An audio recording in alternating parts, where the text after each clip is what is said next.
जय स्वामीनारायण। शिक्षापत्री चिंतन 11 श्लोक 11।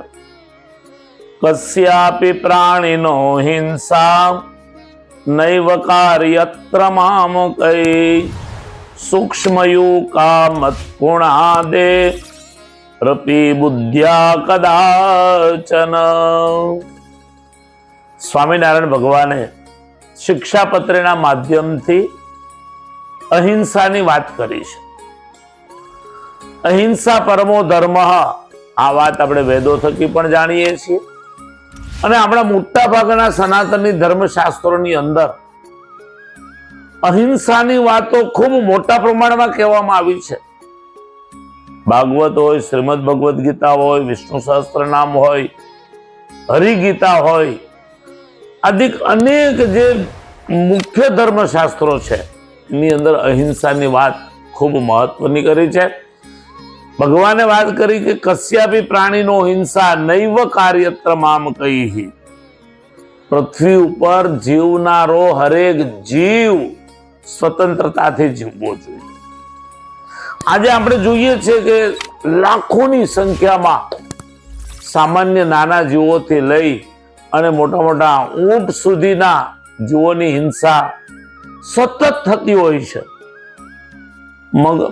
બકરા, મૃગલા, માછલા, આ ખાનારો જીવ દિવસે દિવસે વધતો જઈ રહ્યો છે અને એને જ કારણે સમાજની અંદર પરિવાર ભાવના તૂટી રહી છે, ધાર્મિક ભાવના તૂટી રહી છે। કારણ કે જે હિંસાત્મક આહાર છે, જે હિંસક પ્રાણીઓનો આહાર છે, કુદરતે એનું સર્જન કર્યું છે એના માટે। સિંહ, બાઘ આદિ જે હિંસક પ્રાણીઓ છે એ માંસાહારી પ્રાણીઓ છે, પણ મનુષ્યને એ માંસાહાર કરવાનો અધિકાર ભગવાને નથી આપ્યો। કારણ કે એના માટે વિવિધ પ્રકારના ફળ, ફ્રૂટ, અનાજ ઈશ્વરે તૈયાર કરીને આપણને આપ્યા છે। અને કહેવાય છે કે કીડીને કણ, હાથીને મણ ભગવાન આપી જ રહે। ઘણા લોકો માંસાહારી જીવાત્માઓ એમ કે જો અમે આ નહીં ખાઈએ તો અનાજ ખૂટી પડશે। આ વાત બિલકુલ ખોટી છે અને એટલે જ આજથી 200 વર્ષ પહેલા સ્વામિનારાયણ ભગવાને પોતાના આશ્રિતોને, કારણ કે કીધું ને કસ્યાપી પ્રાણોનો હિંસા નૈવ મામકે સૂક્ષ્મ યુકા મત્કુણાદે રપી બુદ્ધિયા કદાચ। મામકૈહિ શબ્દ વાપર્યો। મારા એટલે ભગવાન પોતે એમ કહે છે કે મારા જે છે, મારા જે ભક્તો છે, મારા જે આશ્રિતો છે, અથવા મારા જે બનવા માંગે છે, એમણે મહાસુખ પામવા માટે ક્યારેય પણ કોઈ પણ ઝીણામાં ઝીણા જીવની હિંસા ન કરવી। મચ્છર આદિ સામાન્ય જીવો છે એને પણ ભગવાને કીધું જાણીને ન મારવા। આપણી સનાતન સંસ્કૃતિમાં પ્રાયશ્ચિતનો પણ એક નિયમ બતાવ્યો છે। ગૃહસ્થો માટે કીધું છે કે 5 પ્રકારના યજ્ઞો રોજ કરવા। કારણ કે કેટલીક જગ્યાએ ખંડણી, પેસણી, ચૂલી, યુદ્ધકુંભી, તર્જની, આ જે કઈ છે પાણિયારું, સાવરણી, ખેતી, આ અજાણે થનારી હિંસાઓ છે અને એના માટે ભગવાને એમ કીધું કે ભગવાનને થાળ ધરાવો ત્યારે ભગવાનને ધરાવીને જમો, પાણી પીવો તો ભગવાનને ધરાવીને પીવો। કંઈ પણ તમે આરોગ કરો તો જય સ્વામિનારાયણ, જય શ્રી કૃષ્ણ, જય શ્રી રામ આવા ઈશ્વરના નામ લઈને બોલો અને પછી પેટમાં ઉતારો તો અનાજ ગયેલું પણ પ્રસાદ બની જતું હોય છે। એટલે મામકૈહિ સૌથી પહેલી આપણા માટેની સૌથી મોટી જવાબદારી છે કે આપણે ભગવાનના બનવું છે। આપણે એમ કહેવાય કે કોઈ કરોડપતિનો દીકરો હોય તો એને બધા લોકો જોવે કે આ કેટલો ભાગ્યશાળી હશે કે આના ઘરે જન્મ પામ્યો। કોઈ રાજાનો રાજકુંવર હોય તો આખું ગામ, આખો વિસ્તાર, આખો એરિયા એવું વિચારે કે આ યુવાન કેટલો ભાગ્યશાળી હશે કે એને રાજાના ઘરે જન્મ મળ્યો। તો અહીંયા તો ભગવાન સ્વયં કહે છે મામકૈહિ, મારા બનો। આપણે જો ભગવાનની આજ્ઞાનું પાલન કરીએ, શિક્ષાપત્રીએ, સત્શાસ્ત્રોએ, ધર્મશાસ્ત્રોએ સદાચાર પાલનની જે પ્રક્રિયાઓ બતાવી છે એને આપણે અનુસરણ કરીએ તો આપણે સ્વયં ભગવાનના થઈ જઈએ. અને એટલા જ માટે ભગવાને મામ કહી બહુ મહત્વનો શબ્દ વાપર્યો છે. અજાણા વ્યક્તિને મારો બનાવો ને આજના સમય માટે બહુ અઘરું છે. દીકરો પોતાના બાપને મારો નથી બનાવતો, એના કારણે વૃદ્ધાશ્રમો ખોલ્યા. વંઠેલ દીકરો હોય તો માતા પિતા એને છોડી દે છે. ત્યારે અહીંયા સ્વયં ભગવાન કહે છે મામ કહી, મારા બનવું.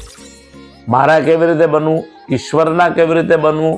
મેં વાત કરી એમ, જો રાજકુમારને ત્યાં રાજાને ત્યાં જન્મ મળે તો ભાગ્યશાળી કહેવાય, ધનપતિને ત્યાં જન્મ મળે તો ભાગ્યશાળી કહેવાય.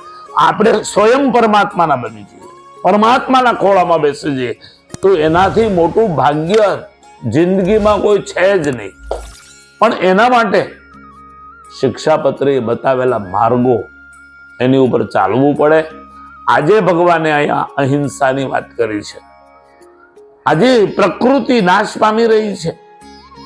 આજે ચકલા, મૃગલા, આપણે કબૂતર જેવા પ્રાણીઓ અને પક્ષીઓ જે આપણને મોજ આનંદ આપતા હતા, જે આપણી પ્રકૃતિને સાચવતા હતા, એ આજે મરી રહ્યા છે, આજે જોવા નથી મળતા. કારણ માણસ હિંસક બન્યો છે. અને હિંસક બનવાના કારણે જ આજે અનેક પ્રકારના દૈવિક આપદાઓ આપી રહી છે, માનવ સર્જિત આપદાઓ આવી રહી છે. અને એમાંથી જો બહાર નીકળવું હોય તો દરેક માણસે અહિંસક બનવું પડે. હિંસા બે પ્રકારની, એક કોઈ જીવાત્માને મારી નાખો છો તો એને પણ હિંસા કહેવાય, અને કોઈકની નિંદા કરો છો, કોઈકને દુઃખ પહોંચાડો છો, એ પણ એક પ્રકારની હિંસા જ છે. તો ભગવાને કીધું મારા આશ્રિતોએ આવું ક્યારેય ના કરવું. અને આપણા ધર્મશાસ્ત્રોએ એ પણ વાત કરી છે કે અયમ નિજ ભરો વેતી ગુરુનામ લઘુ ચેતસામ ઉદાર ચરિતા નામ તો વસુધૈવ કુટુંબકમ.